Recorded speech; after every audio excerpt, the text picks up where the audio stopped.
শীত এসেছে বেশি দিন হয়নি। সাধারণত শরতের শেষ এবং শীতের শুরুটা হবার কথা ছিল শীতল হাওয়া কিংবা তাপমাত্রার দোলাচলে। কিন্তু প্রাণপ্রাচুর এবং ইতিহাসে ভরপুর চীনের প্রকৃতি শীতকে স্বাগত জানিয়েছে তুষারপাতের মাধ্যমে। শীতের শুরুতে চীনের বেশ কয়েকটি প্রদেশ ছেয়ে গেছে তুষারপাতের চাদরে।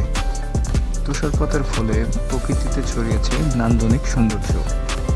বিশেষভাবে পূর্ব চীনের আংহুই প্রদেশে ওয়াংশং পর্বত ঢেকে গেছে সাদা বরফে, যা বিশ্বের কাছে পরিচিত ইয়েলো মাউন্টেন নামে।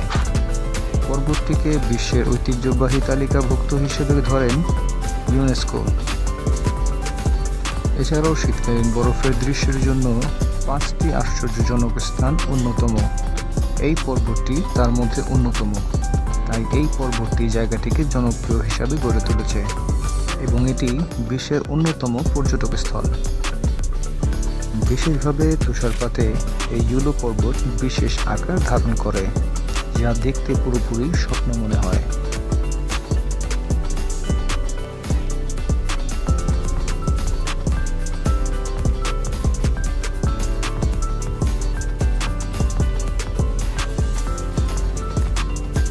পুরো চীনে এমন তুষারপাতের সময় দেশটিতে খাদ্য, বিদ্যুৎ এবং প্রাণহানিরও ঘটনা ঘটেছে। এদিকে বৈশ্বিক উষ্ণতার ফলে দ্রুত বেড়ে চলেছে বিশ্বের হিমবাহ। এতে ভয়ঙ্কর বিপদের আশঙ্কায় বিজ্ঞানীরা।